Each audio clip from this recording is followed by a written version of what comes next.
तो विराट कोहली एक बार फिर से आईसीसी की वनडे रैंकिंग में नंबर 1 बल्लेबाज बन गए। मनी सर, अगर रैंकिंग को साइड कर दिया जाए, पॉइंट सिस्टम को साइड कर दिया जाए, उसके बावजूद भी अगर दूसरे नंबर पर रहे, तीसरे नंबर पर रहे, लेकिन मौजूदा क्रिकेट में विराट कोहली हैं तो नंबर 1। इसमें कोई शक की बात नहीं है। मैं यही बात बोलने वाला था कि रैंकिंग से मुझे कोई लेना देना नहीं है। अगर आप क्रिकेट के हिसाब से देखें तो विराट कोहली नंबर 1 है, क्योंकि जिस तरह की बैटिंग वो कर रहे हैं, जिस तरह से टेक्निकली इतने साउंड है, और खासतौर से वनडे क्रिकेट में जब स्लिप्स वगैरह नहीं लगी हो तो फिर तो ऐसा लगता है कि इनको आउट कैसे करेंगे। हालांकि ऑस्ट्रेलिया की सीरीज में उन्होंने खास रन्स नहीं बनाए, लेकिन उसके बाद देखिए किस तरह से वापस आए, किस तरह से वापसी की। 3 मैच की सीरीज में 200 लगा दिए।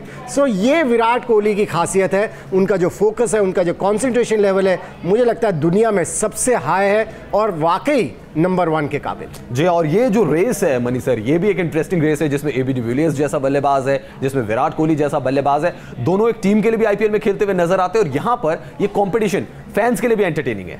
बहुत बड़े एंटरटेनर्स हैं। एक्चुअली ये दोनों प्लेयर्स ऐसे हैं, जैसे वो बात करते हैं, बड़े बड़े दिग्गज भी बोलते हैं कि अगर मैं किसी को पैसे दे के टिकट खरीद के मैदान के ऊपर बैटिंग करते हुए देखना चाहूँगा तो ये दोनों प्लेयर्स ऐसे हैं। एबी डिविलियर्स ने कैसी कैसी इनिंग्स खेली है, कैसी कैसी शॉट्स खेलते हैं, मुझे लगता है कि बॉलर्स के पास उसका कोई जवाब नहीं होता होगा। लेकिन एक चीज़ बहुत क्लियर है कि विराट कोहली टेक्निक के साथ खेलते हैं। उनको देखिए आप, वो इस तरह से एक्स्ट्रावेगेंट शॉट्स नहीं लगाते जैसे कि एबी डिविलियर्स लगाते हैं, और शायद यही वजह है कि विराट कोहली ज़्यादा कंसिस्टेंट है एबी डिविलियर्स से। जहाँ तक एंटरटेनमेंट का सवाल है, मुझे लगता है दोनों एक ही पायदान। सर, ये भी एक ट्रीट ही है कि आप रोहित शर्मा एक एंड पे खेल रहे हो और दूसरे एंड पे खेल रहे हो विराट कोहली, टीम इंडिया के 2 सबसे अट्रैक्टिव बैट्समैन, और शायद कानपुर में ये एक ट्रीट रही क्रिकेट फैंस के लिए। ये दोनों जब बैटिंग कर रहे हो तो एंटरटेनमेंट गलोर है, खूब भर भर के एंटरटेनमेंट आपको मिलता है।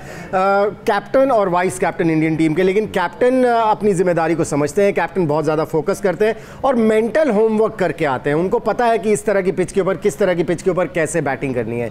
रोहित शर्मा मुझे लगता है थोड़े से लेजी कैरेक्टर है और उनको एहसास नहीं है कि उनको किस तरह से होमवर्क करना है ताकि ऐसे परफॉर्मेंसेस को वो कंसिस्टेंटली उतार सकें। ऐसे में मैं बार बार बोलता चला आया हूं, जो काम कल विराट कोहली ने मैदान के ऊपर किया, उनको मोटिवेट करते रहे, उनको फोर्स करते रहे कि वो सीधा सीधा खेलते रहे, और फिर जब एक बार उनकी टाइमिंग आने लगेगी तो फिर वो किसी भी बॉलर की धज्जियां उड़ा सकते हैं। वो काम कल रोहित शर्मा ने किया। ये रोहित शर्मा को खुद करना चाहिए, लेकिन बड़े प्लेयर्स ऐसे हैं जो टैलेंटेड होते हैं लेकिन कर नहीं पाते। सो ऐसे में कैप्टन और कोच को इनको बार बार और खास तौर से बैटिंग करने जाने से पहले 1-2 मिनट का उनसे बात कर लें तो प्रॉबेबली वो रियलाइज करेंगे गलत शॉट्स खेल के जैसे आउट होते हैं हर दूसरी तीसरी इनिंग्स में, वो नहीं होगा।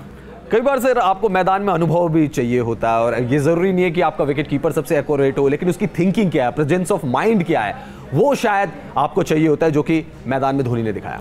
विकेट कीपर अलर्ट माइंडेड होना बहुत ज़रूरी है, और महेंद्र सिंह धोनी की कैप्टनसी में मैं बार बार उनके बारे में एक चीज़ कहता हूं कि बहुत लकी रहे हैं अपनी क्रिकेटिंग करियर में, कैप्टनसी में, लेकिन माइंड भी बहुत अलर्ट है। सो कई बार जब आप इतने अलर्ट रहते हैं तो आपको समझ आनी शुरू हो जाती है कि कब क्या करना है, और वो मूव्स बहुत बढ़िया किया करते थे। आपने देखा बांग्लादेश में भी किस तरह से उन्होंने रन आउट करके इंडिया को जिताया था उस समय जब T20 का जो मैच था। बिल्कुल। सो ये खासियत है महेंद्र सिंह धोनी की।